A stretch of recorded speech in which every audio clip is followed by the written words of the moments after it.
This show is part of the RetroZap.com podcast network.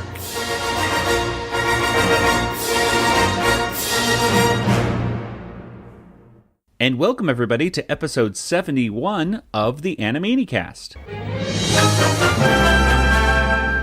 The next song is from the greatest Hollywood musical of all time. That's what they think.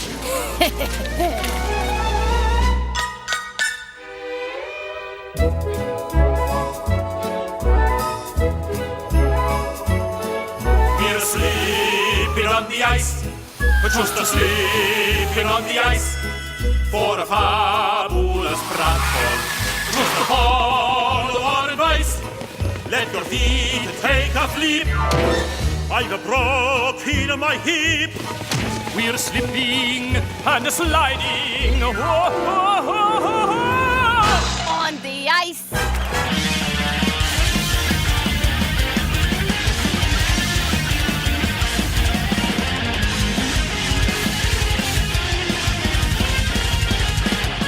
And welcome once again to the Animanicast. We are the only podcast out there dedicated to the animated series, Animaniacs.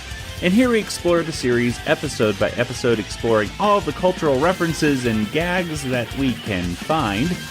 And in the end, we give each episode a water tower rating. I am Joey, and joining me once again is my brother Nathan. Bingo Ma!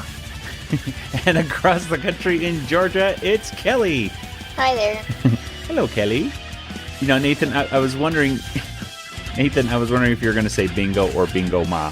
So, I thought it was, I didn't know, if I was going to put a bet down, I thought you were going to say bingo, and I thought Kelly was going to say bingo ma. But, whatever. Darn it. Anyway, today we are going to be talking about episode 71 of Animaniacs, which includes the song, Variety Speak, the Skippy and Slappy cartoon, Three Tenors and You're Out. It has a Wakko and Dr. Scratchansniff cartoon called Bingo. And then, of course, we have a little finale as well right at the end with the Three Tenors once again in it. Guys, let me ask you, if someone were to ask you about this episode in just a few words, what would you tell them? Nathan, what would you say? Baseball, something about a baseball, something, or say something baseball themed. I'd think of a good pun on baseball. You would think of a good pun on baseball, right? Not right now. In games, yeah. I mean, this would be in the moment. I'd be able to come up with something, you know. Well, it's a good thing that's not the moment right now. Exactly. Okay. And Kelly, what about you? It has a lot of Spielberg in it. It really, really does. When we shared the episode info last night, you were saying like, "There's lots of Spielberg" and stuff like that on our little discussion. So that made me chuckle. So Yeah, I was very excited. Yes, it's very Spielbergian indeed, from almost start to finish, really. At the end of today's episode, we will also have a little bit of Animaniacs news, as well as some listener feedback and listener reviews from iTunes. So, before we get all to that, though, Nathan, tell us, when did this episode first premiere? Oh boy. Okay, Joey, this first premiered on Saturday, September 16th of 1995, which was, of course, the same day as the 69th Miss America pageant and the 20th Toronto International Film Festival. It was also one day after New York premiered of David Fincher's Seven, and one day before we found out who shot Mr. Burns, and 3 days before the Post and the Times would release the Unabomber's manifesto. So some kind of creepy stuff going on. But there we go. So we got to find out who shot Mr. Burns before this. Okay, I do remember that. Tomorrow. That would be tomorrow. Okay, I do, and it was Maggie. I don't remember. Spoilers. Spoiler alert. Darn it! Did I ruin it? Oh well. No, I remember. I was really into that whole "Who Shot Mr. Burns" thing. I got from Entertainment Weekly. I had a little poster, and it was like an inside poster of "Who Shot Mr. Burns," and it had all the different suspects up on the thing. And For some reason, I really thought Homer might have shot Mr. Burns. I don't know why. Really? I don't know why. I thought we thought it, well, like, at least I remember it being Santa's little helper, and we were so convinced. Like, we dug up the gun maybe in the back, and then he's pointing to the S&W, could be Santa's, or like Simpson Mutt. Oh, see, maybe I think you're right. I think I'm remembering that. Because we were just so convinced, and they can't make, because whoever it is, like, they can't take him off the show. Exactly. Yeah. That didn't stop Mr. Burns from wanting to have Maggie locked up, though. That was anyway. This is not the Simpsons talk. Well, this is not. They're in the same car. Yeah, they're in the same car. Anyway. Well, this is not the Simpsons cast. This is the Animanicast. Let's get back into the discussion of that. Well, let's go ahead and get right into our discussion. The first cartoon that we're going to talk about is Variety Speak. This is Randy Rogel, and you are listening to the Animanicast.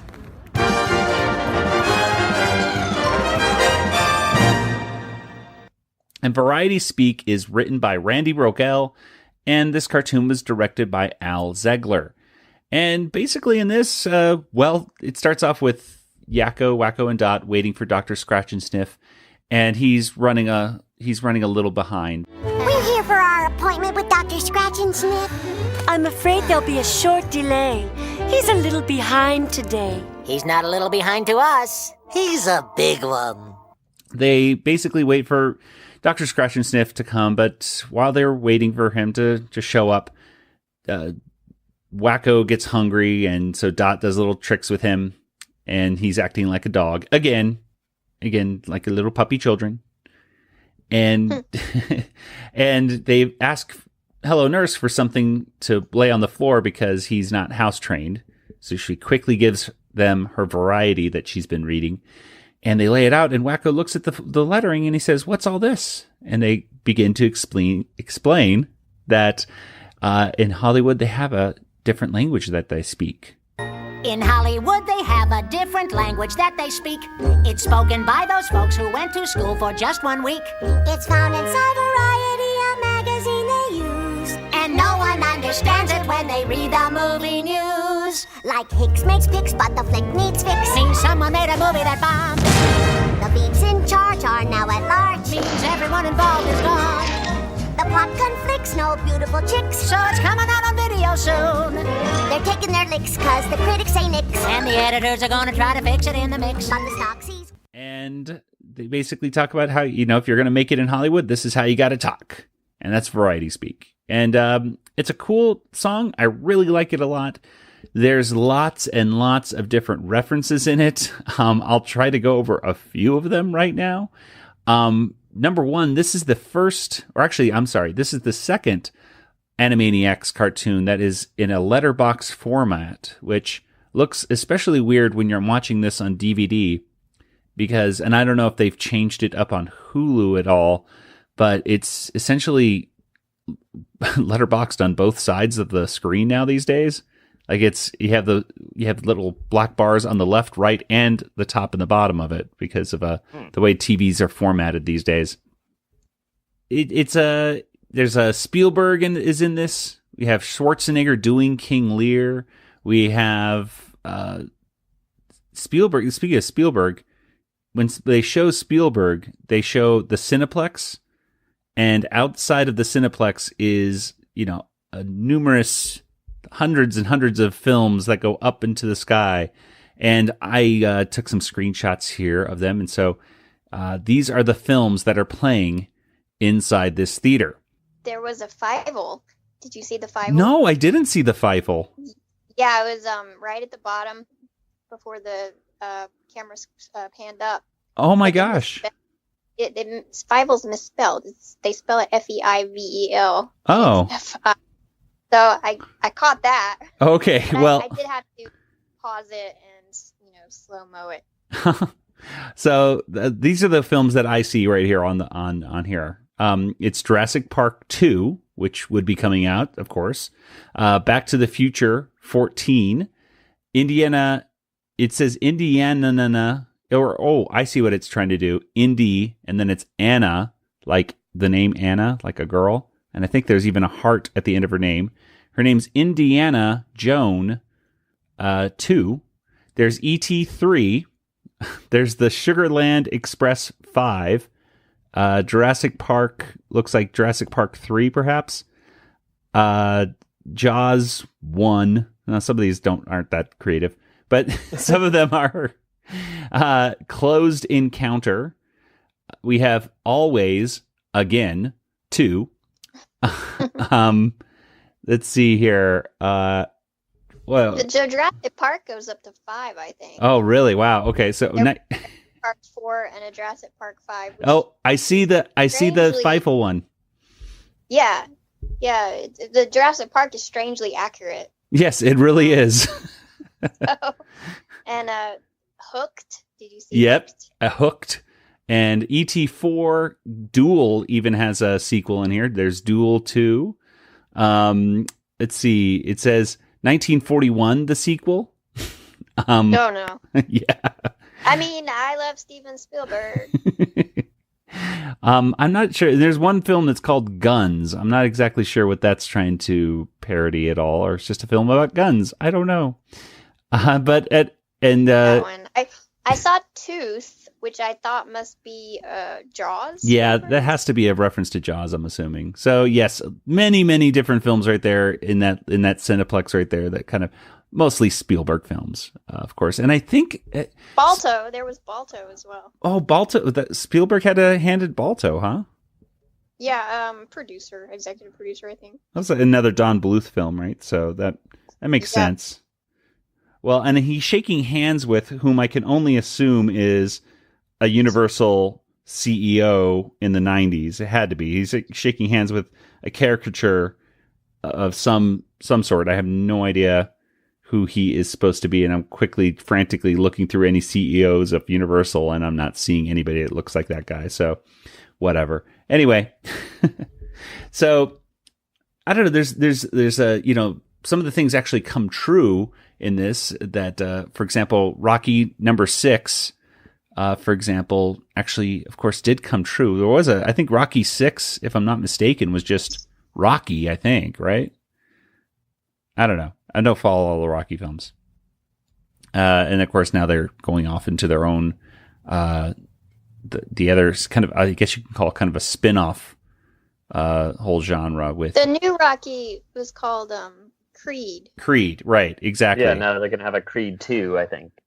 But there's a lot of stuff going on in this song. It's a really catchy tune. I really am more familiar with it being on the CD variety pack. That's where I heard it most often, and I think it has just I don't know. The album came out in 1995, and I just think it has a better energy than this song. It's still good, but I think they really got it down perfect in the CD, personally, but that's just me.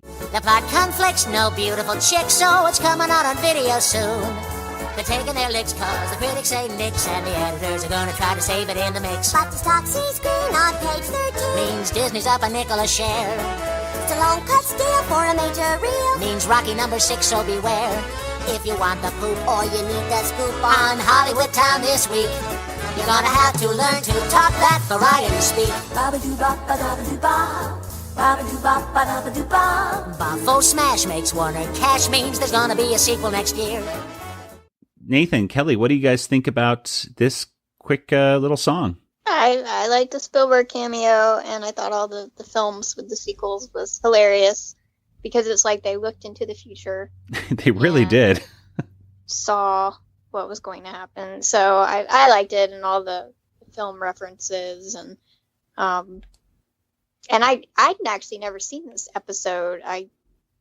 By this time I don't think I realized that there were new episodes out, or I didn't have time to watch them or something. But I did hear this song. I didn't have it on one of the soundtracks, but I think my sister probably found it and recorded it off something for me. I know I had it at one point. So I kind of knew the song, but it wasn't one that I knew as well as the ones that were on my soundtrack. Yeah, it's a great song, and yeah, I think I'm with you, Kelly, because I do remember seeing this episode, but we're in a time period right now, especially on Kids WB, where you blink and you miss it, and if you don't tape it on VHS, you're not likely to see it necessarily rerun again, because they had so many of the back catalog of episodes that they would just keep rerunning, and it was hard to figure out when exactly these new ones were going to be out. Variety Speak is a song that I know when they performed it live in Tucson a few months ago, it opens up the Animaniacs in Concert or Animaniacs Live show that Rob Paulsen and Randy Rogel do. And if they do tour your city, I highly suggest checking it out. It is a fantastic show. You can check out a few episodes back where we actually have some coverage of that show in concert. It's a lot of fun, and highly recommend it. My wife is now a huge Randy Rogel fan. She just thinks he's the biggest genius in the world, which of course he is. But what do you guys think? Any other things you'd like to say about the Variety Speak? I mean, I thought it was kind of educational. You get to learn some Hollywood lingo, but I felt like it was like video-wise, like it not much of a story to it. Like doesn't certainly go not from anywhere. No, like cut here, cut there.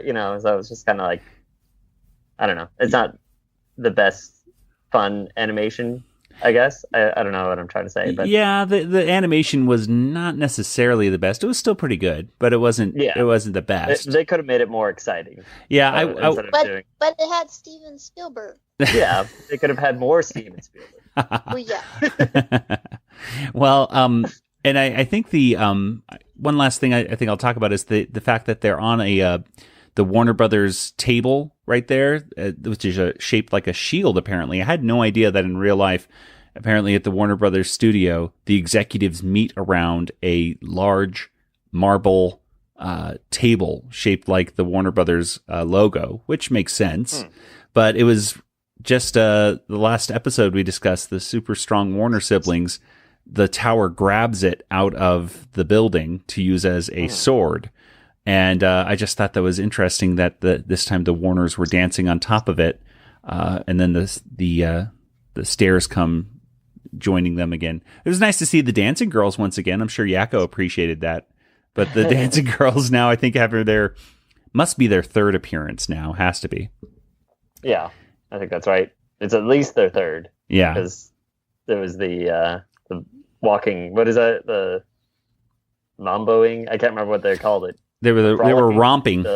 Romping. There we go. Romp. Hey. Fine. Don't worry about me. I'll find someone to romp with.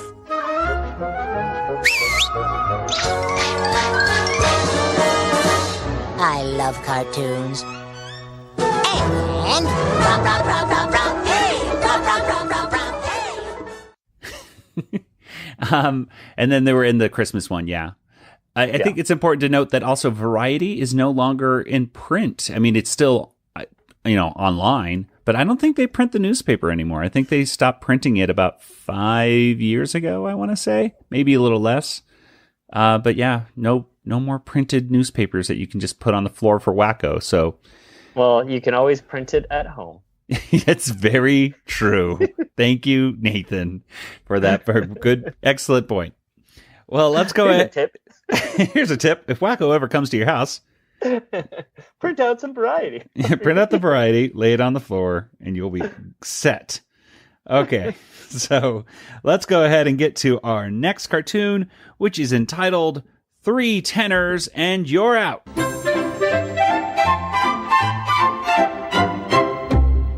And Three Tenors and You're Out was written by Jeff Whitney and Nicholas Hollander, and it was directed once again by Adu Payton. And Kelly, tell us what happens here in Three Tenors and You're Out. It's a Slappy and Skippy cartoon, and they are going to Dodger Stadium to see a baseball game, or at least they think they are. But it's actually a concert with a parody of the Three Tenors. And so they get bored and they don't like the music, and Slappy starts changing the channel on the Jumbotron, and a couple different things pop up, and they start really irritating the singers. And the best part is, at one point, a spaceship comes over the stadium, and then it starts beeping and lighting up and making music, and then the tenors have to match the notes, and it is an obvious and complete parody of Close Encounters of the Third Kind, which was Steven Spielberg's film that came out in 1977. Good year for movies. And of course, who's piloting the ship along with Slappy? Steven. Of course. So it's amazing, because this is like the most Spielberg that's ever been in an Animaniacs episode, and I don't know how I ever missed this. Like, I never saw this episode, so I don't know. I didn't even know what I was missing, so I'm glad I had a chance to see it. They're here.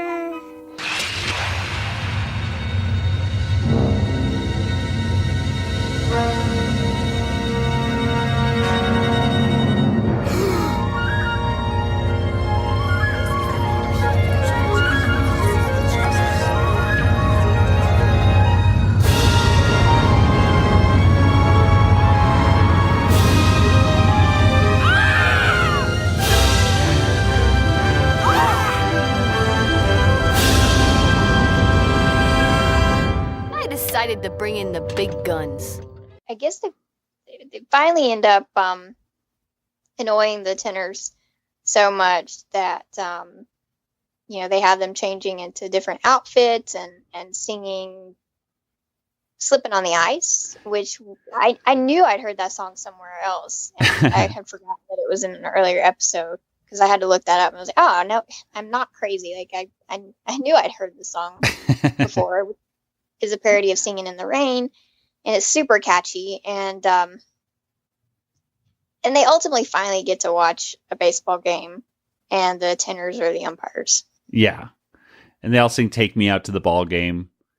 And we might as well get to it. Right, this episode, this is actually like a 2-segment. I think there's like a commercial break right in the middle of this, and I would describe this as the cartoon that never ends. Because then it comes back at the very end after our next segment with the finale. Slappy conducts them once again, and they sing the Animaniacs theme in alternate version. And, and instead of let's see, they say meet Pinky and the Brain who want to rule the universe, but instead of, which they don't say now. We are Animaniacs, and we're saying it to the max. So just sit back and relax. You love we're Animaniacs. Meet Pinky and the Brain who want to rule the universe. They're Skippy and they're Slappy. Say hi to Hello Nurse. Mutter chases Mindy. Marita sings a verse. The writers flip. We have no script. Why bother to rehearse? We're Animaniacs. We have pay or play contracts. We're zany to the max. There's baloney in our smacks. We're Animani. Totally insane. Spaghetti stainy. Animaniacs. Those are the facts. And it's like the third version of the song. Exactly. Or is it the fourth? Might be the changed it a little bit. Fourth. It's the fourth. Yeah, because we have Wisecracks by the Stacks. Speaking of the song, and again, we're getting this out of order because we're not used to talking about variable verses anymore, but we got to talk about the variable verses at the beginning. We might as well talk about it now. The variable verse at the very beginning of this episode was Money Down the Drainy. Money down the drainy. And it shows Wyatt Earp and with Kevin Costner. And Nathan, I know that we all went to Wyatt Earp together as a family to go see it. That 3-hour plus movie about Wyatt Earp. I think is that the one with what's his face, Batman? No, that's Tombstone. Oh, that's a good one. I like Tombstone. Tombstone is the good version. Chickleberry or whatever. Your Chickleberry? Huckleberry. What does he say? I'll be your Huckleberry. I'm your Huckleberry. I'm going to say Chickleberry. Chickleberries are delicious. No, Wyatt Earp is the 3-hour long movie with plus I think it might be 3.5 hours long by Kevin Costner, and it's not it's not as good as Tombstone. It's the same subject, but it's just, if you really want to know about Wyatt Earp, I suppose you can watch that movie, and hopefully not fall asleep during it. But anyway. Or you can watch 50 Goes West with Wiley Burke. There you go. There's so many different options for getting your history of Wyatt Earp. And that one has James Stewart in it too, right? So you have Jimmy Stewart in 50 Goes West. So that's all good. That might be his last film, actually, now that I think about it. I don't know. I think it was. Yeah, wow. Okay. So Three Tenors and You're Out. I mean, the main thing it's referencing is the Three Tenors. And Kelly, Nathan, do you guys remember these folks? They were a big presence for a while. Nathan, do you remember seeing these guys on TV and stuff? I remember Seinfeld talking about them. Oh, yeah. Well, they were huge in the 90s and early 2000s. I mean, Pavarotti, I think Pavarotti, I don't think they kept it going after Pavarotti died. I'm assuming they stopped when Pavarotti. Well, then it would only have been 2 tenors. Yeah, but they could get a different tenor, couldn't they? I mean, why not, right? No, I guess it would be like taking, filling in. It's like the Beatles. You can't get, keep it the Beatles if one of them isn't there, right? So, well, actually, I guess they did do that with Free as a Bird, but whatever. Whatever. Bad example. So they go to Dodger Stadium. I think it's worth noting that Tom Ruger is a huge, are most, many people, I should say, in the LA area. Dodgers are huge in the LA area, at least northern LA, I suppose. Right, Nathan? You would think like Burbank, around that area, people will be more into the Dodgers versus you get down more southern LA and you get more of the Anaheim Angels fans in that area, perhaps. Sure, I know everyone's baseball thing. I follow sports very well. Yeah, right. I'm a good sports follower. Yeah, sure. So that's our word on the street from Nathan in Los Angeles. Thank you. So one of the coolest references I saw was actually not even involving Slappy and Skippy, but when they're introducing the conductor of the Three Tenors right up there. Or actually, I guess they're not called the Three Tenors, are they? What are they called? They're called the, I don't know. I guess they just call them the Three Tenors, but they have different names.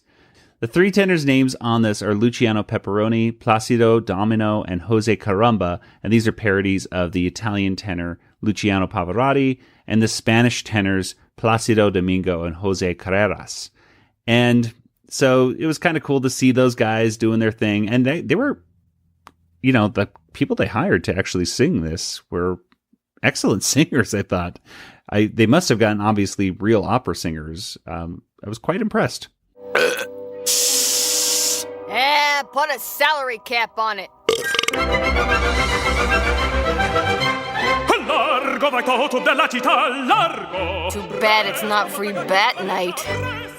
Yeah, I was looking one of them up on IMDb, and it's the only thing he ever did was this episode of Animaniacs. Really? So. Wow. Okay, well... I was like, let me pick one at random. Oh, okay.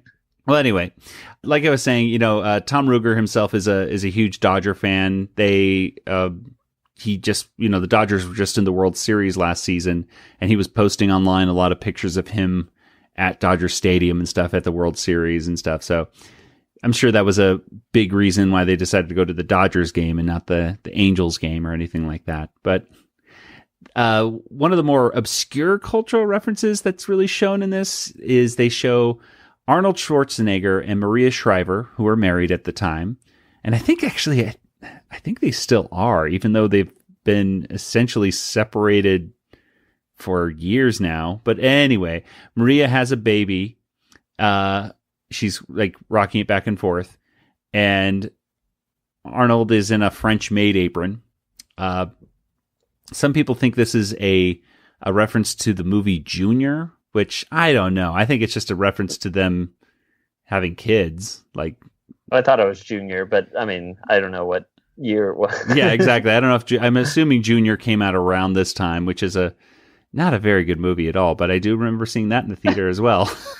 for some reason. Yep. George and Barbara Bush are standing there, and standing right next to them is Candice Bergen, aka Murphy Brown, and she drops a huge pin, which I thought was a nice double meaning because George H.W. Bush's Vice President Dan Quayle called Murphy Brown out, I believe, and said that she was a single mother and we didn't need that kind of stuff in pop culture. We didn't want to celebrate having single mothers or anything like that. So, having them standing right next to each other was an awkward place to be, so much that she pulls out this giant pin, and it's like you could hear a pin drop, right? Between the silence between them. But what really works for that was that Sprint at the time, and I think it's still kind of buried in their logo, perhaps. For the longest time, the commercials of Sprint where you could hear a pin drop. And she's holding, of course, instead of a Candice Bergen, instead of a Murphy Brown's baby, she's holding a little baby Dan Quayle. Today in a speech focusing on the American family, Vice President Dan Quayle had some strong comments on what he termed a poverty of values, citing Murphy Brown as an example. The speech, part of a West Coast campaign swing, was delivered in San Francisco to the Commonwealth Club of California. It doesn't help matters when primetime TV has Murphy Brown. He is talking about you. Epitomizes today's intelligent, highly paid professional woman, mocking the importance of fathers by bearing a child alone and calling it just another lifestyle choice. Mr. Quayle later expanded his remarks to say that he believed examples like Murphy Brown glamorize single motherhood, sending glamorize single motherhood? What planet is he on? The European community. Look at me, Frank. Am I glamorous?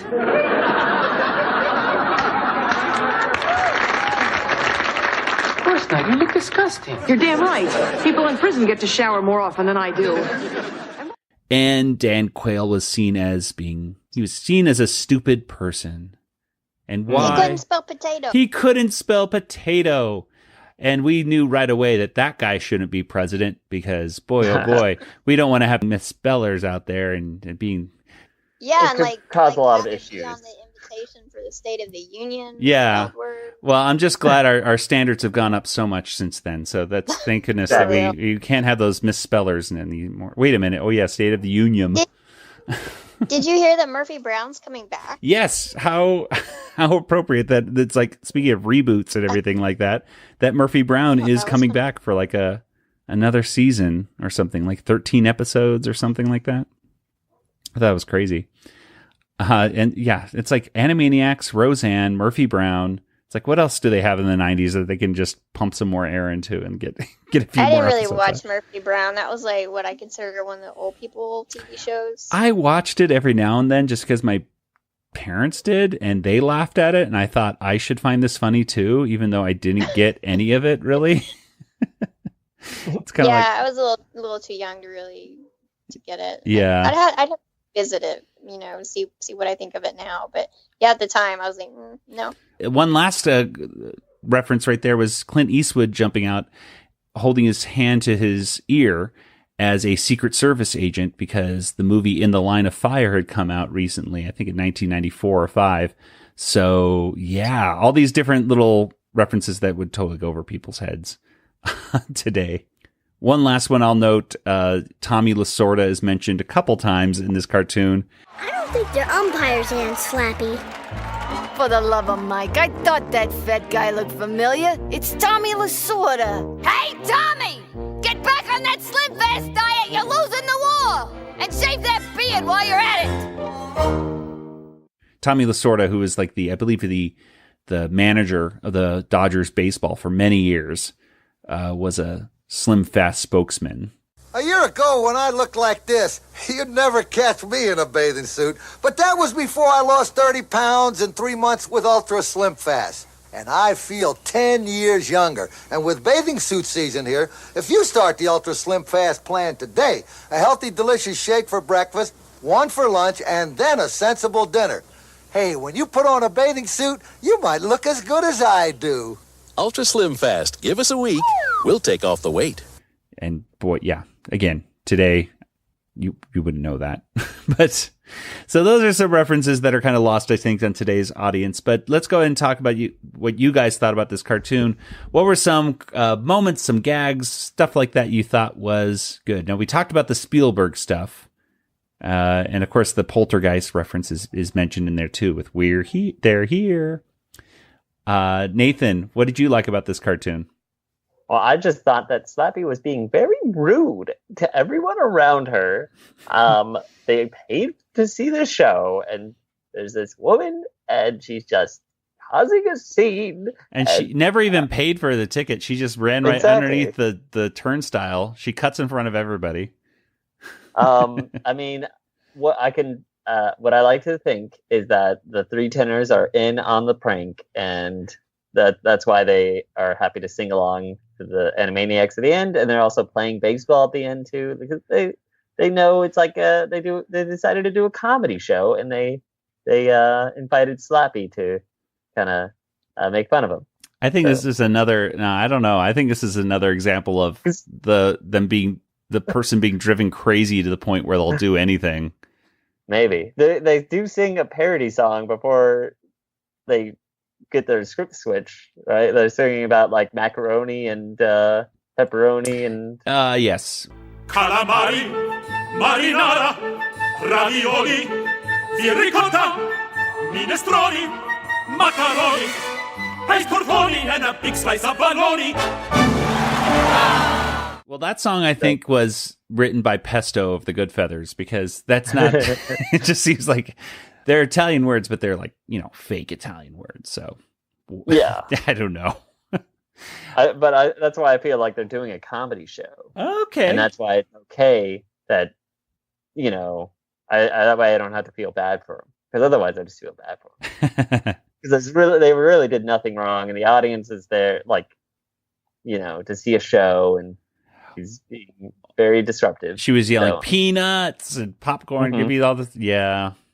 But that's okay if she was supposed to be there and the audience knew, and it's going to be a funny show. But otherwise you would find, so basically what you're saying is if the show was, if you don't want Slappy to be as annoying as she may have actually been. One of the things I really liked was the, the flipping of the channels right there. Mm-hmm. And they show the Yankees game for a second, and every guy in the stadium stands up and starts cheering for that. It was a kind of show like a droopy cartoon for a split second, and even the Andy Griffith show, or like instead of Andy Griffith and Opie walking, it's Andy Griffith and Don Knotts walking down the path. I thought that was kind of a cool little thing. Oh. That's actually what I was going to mention, was the Andy Griffith little bit, because I thought that was pretty obscure. Yeah. Because that was a really old show, even back when Animaniacs was on. Oh, totally. And I never really watched it, but I'd see the opening of it because it would come on like after the Addams Family or something. And I always watched the Addams Family, but because it was the best show. And so I knew like the opening theme and stuff of Andy Griffith, so I thought that was funny. Andy Griffith is such a cool show to watch. The pacing is so different than today's comedies. There's some episodes that are kind of serious, like that, and that's the thing. Every episode has to be some sort of lesson, I think, usually. But it's Don Knotts is so funny in those, so it still gets. Very good comedy. Plus, you see little Ron Howard in there, future Star Wars director. So it's all. Who would have thought? Yeah. Well, yeah. I don't know. It was a pretty good cartoon. I thought it was kind of weird. Like I was watching when they're doing the Close Encounters moment, and the ship, of course, looks almost exactly like the Close Encounters ship. I really liked the animation of that, how it was, turning and stuff. I thought it was kind of weird that it was like try to knock out each three tenor. Yeah. It almost looked like they were killing each three tenor one by one. I would thought they were having like heart attacks. I know, exactly. They go, and they keel over. I'm like, did they just kill them like one by one? It's like, that's kind of dark, isn't it?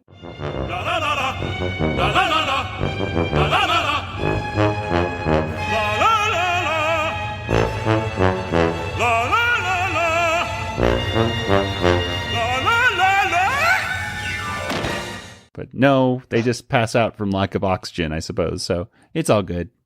Which kills you, but yes, well, potentially. Let's go ahead and get to our last cartoon, which is entitled Bingo. Hello, listener. This is Jess Harnell, the voice of Wakko and Animaniacs, and you're listening to Animanicast, which is the best thing you could possibly listen to, especially if you're not wearing pants. I'd love to go on talking to you, but I can't because I've got a potty emergency. See you later.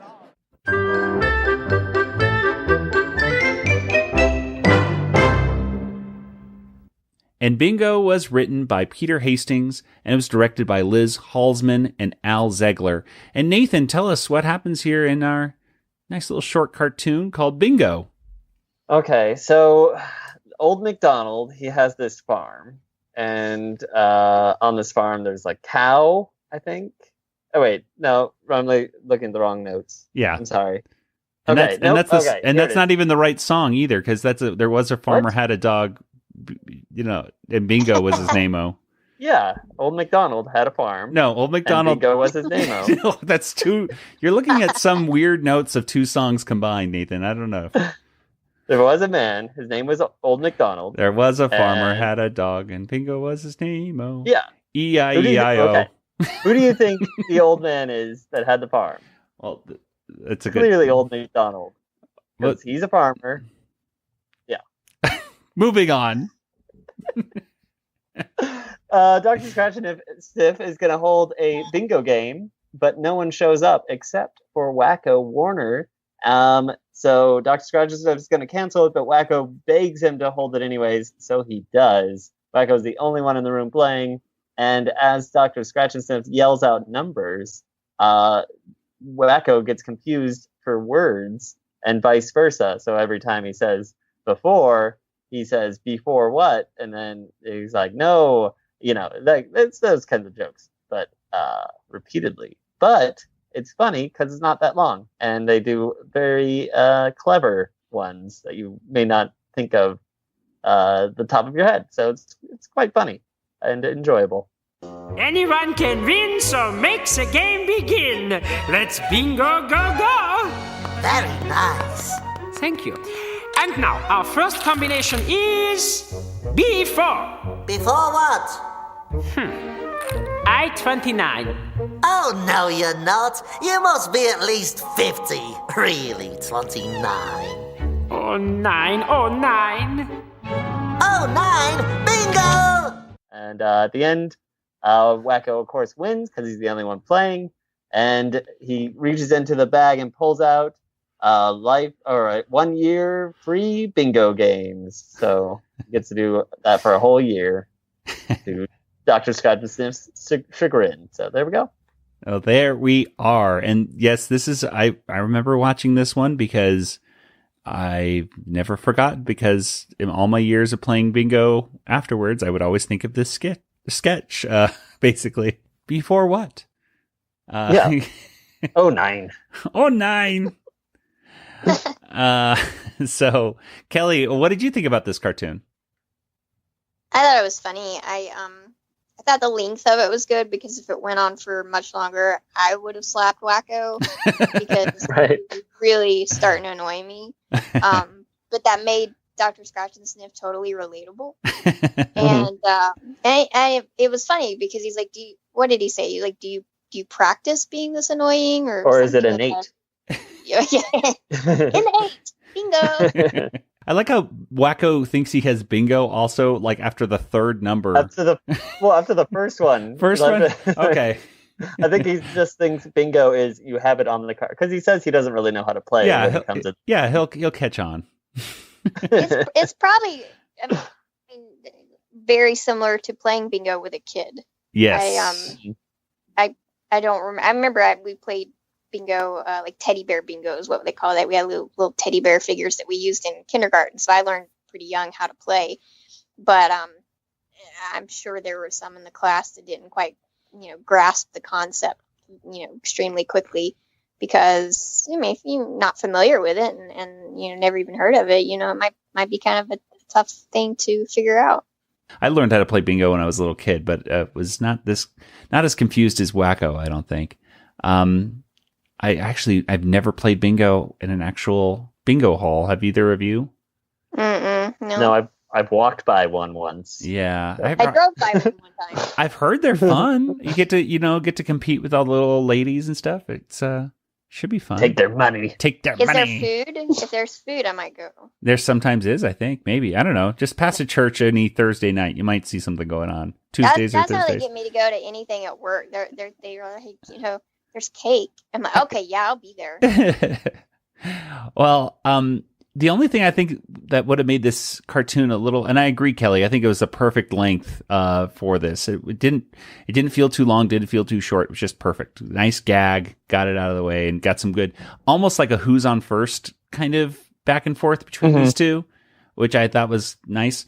I actually think it would have been possibly even better, though, just to make the Wakko more annoying, is to fill up the hall. Like, I know it was kind of like pathetic, like no one wants to see Dr. Scratchansniff's bingo, which is kind of sad for him, which fits his character, that he, I think, tries to do stuff around the studio, but no one wants to do it with him.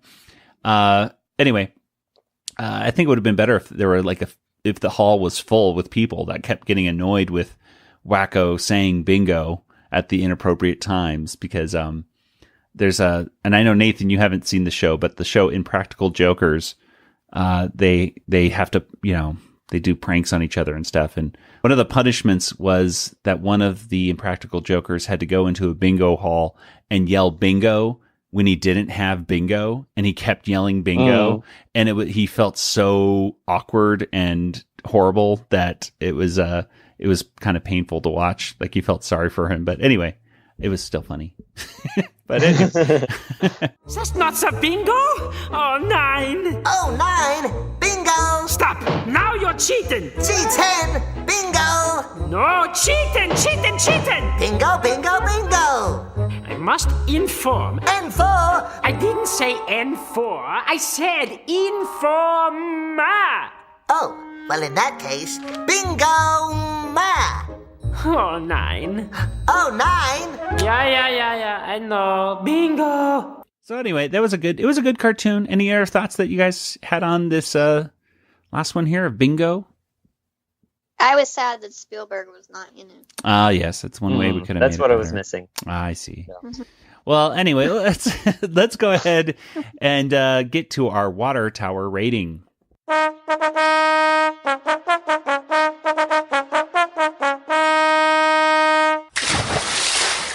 So what do you guys think? Out of 5 water towers, how many water towers would you give today's episode? Kelly, let's start with you. 5. And why did you give it 5? Spielberg. And also, I thought bingo was cute, and I liked the variety speak song. Even Spielberg reference notwithstanding. But yeah, 2 out of 3 segments had Spielberg, so 5. And Nathan, what about you? I'm going to give it 3.5 water towers. What is wrong with you? What? I thought the Slappy's cartoon was a little long. I think that's mostly it. Because I like the other 2 segments fine, but yeah, that Slappy one was just... They could have shaved off the beginning. Yeah, if it was just the second half. Leading up to the Close Encounter ship. Yeah. Mm-hmm. Well, Kelly, I was going to give it 3.5, but you make a great point with variety speak and with a really strong ending with bingo. I'm going to give it 4. I'm going to give it 4 out of 5 because I just think it's, that had such a great beginning and end to it. But yeah, the Slappy cartoon was just, it wasn't even like, I know some people comment like they don't like it when the Warners or when Slappy start terrorizing people that don't deserve it. It's like they just walked into the wrong place, and because they don't like what they see, they're going to harass the person.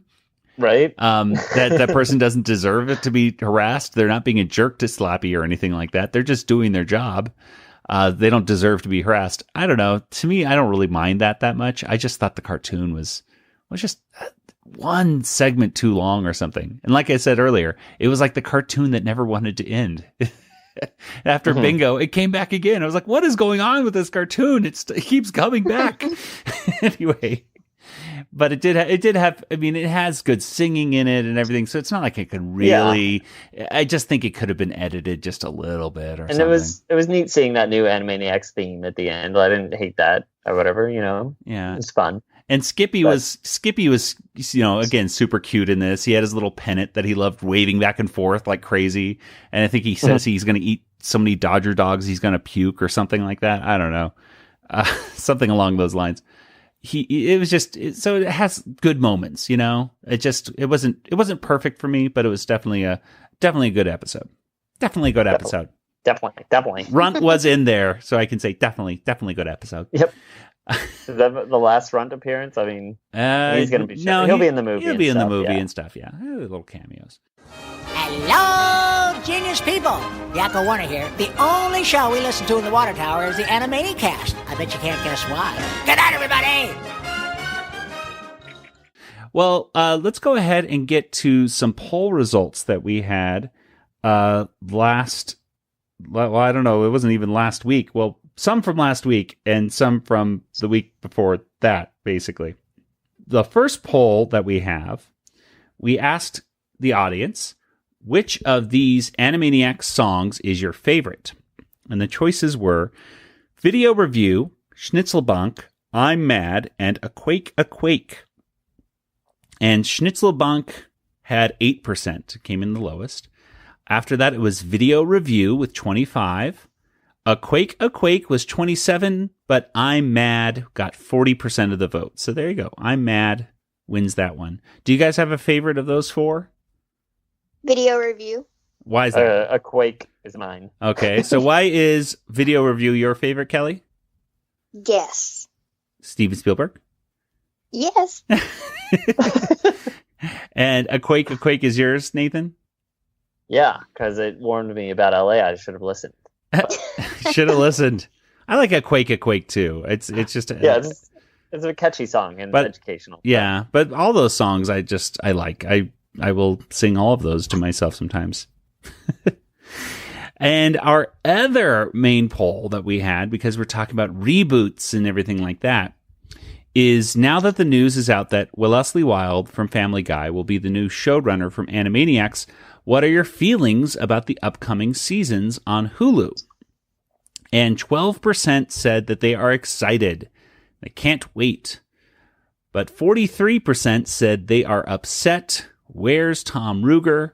And 45% said, I am unsure. I will wait and see. So that is quite a sizable number. 88% of people are either upset or unsure about it, which I don't think is the number that, executives at Hulu and Warner Brothers and Amblin want.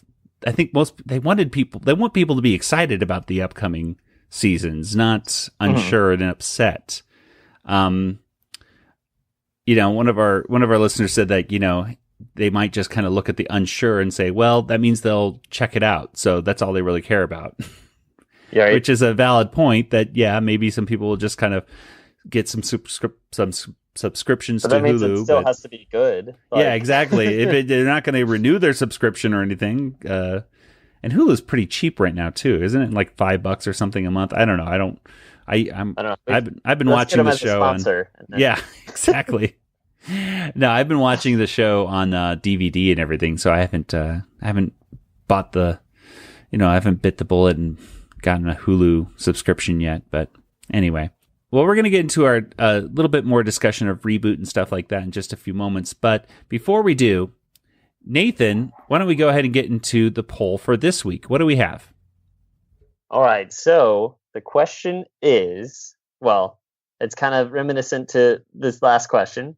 How would you feel if they hired different voice actors for the Animaniacs? So, either hey, I could be okay with that, or I'd be very upset, or I'm not sure yet, or something like that. Well, how do you want to phrase that?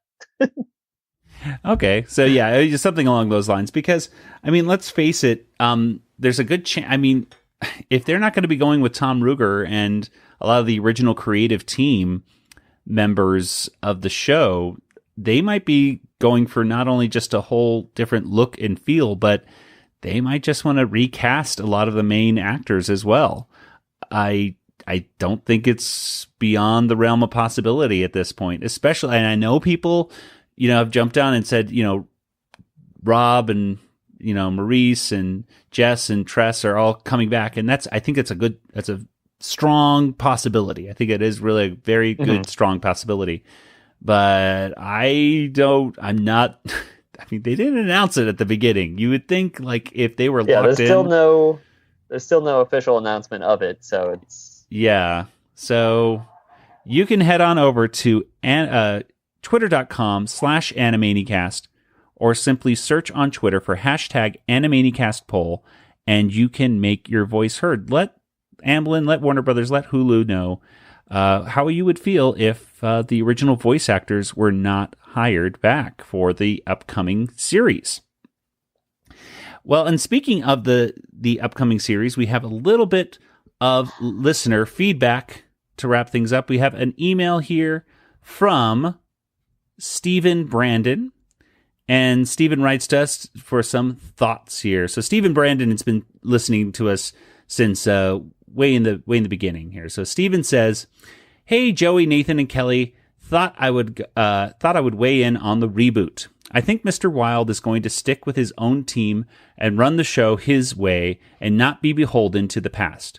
I worry that the show will just end up with the 3 Animaniacs, Pinky and the Brain, and maybe a handful of new characters he creates. But I don't think we're going to see Slappy, Skippy, the Goodfeathers, Mindy Buttons, or Rita and Runt ever again.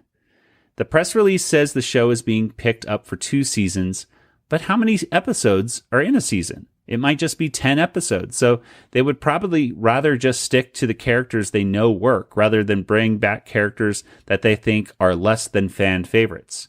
What do you guys think?" So yeah, I don't think so. If I were the betting man, I would say probably not. What do you guys think? Are we going to see the Goodfeathers come back, or Slappy or Skippy or anything like that in this upcoming seasons? Kelly, what do you think? I don't really think so. I have a feeling that they'd be more inclined to create new secondary characters. And with the majority of the focus on the Warners themselves. But I don't see. I mean, because I don't see Rita and Runt without Bernadette Peters, and I don't know if she'd have time or be interested in coming back. And then with Sherry Stoner and Nate Ruger voicing Skippy and Slappy, obviously they were heavily involved in the production of the original show. So if they don't bring those back, then we won't have those voices. And I would hope that, with some of those characters, if they couldn't get the original voice actors back, they wouldn't recast the part, so to speak. Yeah. Again, we don't know about who's coming back voice-wise or not, but I feel like with a new showrunner, they're going to want to kind of put their own stamp on this show, and so they're probably going to be looking at introducing new characters and probably seeing who can be marketed and what's kind of popular now. Yeah. Maurice LaMarche did hint that he'll be back, or he vaguely insinuated that he at least knew about it, or at least I'm not sure if he was talking about the Hulu airing the episodes or the reboot, to be honest. And I'm not even sure. I mean, part of me says now they want to talk about it and they're ready for the announcement to come out that they've been rehired as voice actors. But the other part of me says maybe they're just, trying to promote themselves out there. Like, hey, everybody, this is happening. And wouldn't it be great if I'm involved again? Because that's what you need to do as an actor at times. You have to promote yourself, get yourself out there. My personal theory is that the executives and everything are probably, I think everybody's still in talks and working out things with agents. They went ahead and announced the show because they're going to go ahead with the show regardless of who all they get on board talent-wise. But I have a feeling that they're still people writing contracts and working out numbers and negotiating. And that's why we haven't heard more than what we have. Because there's a lot to work out in negotiations, I'm sure. Yeah. And there, and speaking of which, folks, if you haven't signed the Right Animaniacs Right petition to encourage Warner Brothers, Amblin, Hulu to involve Tom Ruegger in any talks about the upcoming reboot, please do so. You can go to change.org and simply search for Right Animaniacs Right. We'll have the link in our show notes again as well. But time is of the essence on this. You have to make sure you make your voice heard on this stuff if it's important for you. If you care about the original voice actors and of course the original creative team being involved in this, it is still 2 years away. It is still, but it's now or never. It's now or never, really. If they're going to make changes, it's going to be now and this time. I would say this week would be a good week. Yeah, exactly. Don't wait any longer. Exactly. You got to make our last push now because they are moving forward and time's a wasting, folks. So tell your friends, tell your neighbors, start going door to door in your neighborhood. I don't know. But don't annoy your neighbors. No, know your neighbors. No, I'm kidding. But Nathan, any other thoughts on that? Yeah. So I also think that the characters probably won't come back, but that they may show them in the background at best. Would be like cameos in the background. Yeah. Would be the best. Yeah, just walking by in the background, kind of like Runt today, just ran in and licked exactly. Throw a good feather pigeon flyby, and just that's it. Yeah. Well, Steven has one more question for us. He says, my big question is, why was Tom Ruegger and company not invited back? Does Hulu want to be more edgy like Family Guy and didn't think Tom and his team could provide that? Was Tom secretly difficult to deal with? I seriously doubt that. Based upon, we should ask him. You should ask him. Tom, are you hard to work with? Well, from our own experience, Tom is not a difficult person to work with at all. So, and I think, he's, just based on social media and the writers and stuff that are still, that are visibly on social media and everything, they have nothing but the highest respect for him. And so I seriously doubt that. Sometimes he was a boss. I mean, every now and then your boss is going to annoy you, but at the same time, if there's good bosses and bad bosses. And I think Tom, without a doubt, is seen as a good boss. Like people there's also still work with him. Bosses, oh yeah. What do you mean? The movie? Yeah. Okay. Yeah. Thank you.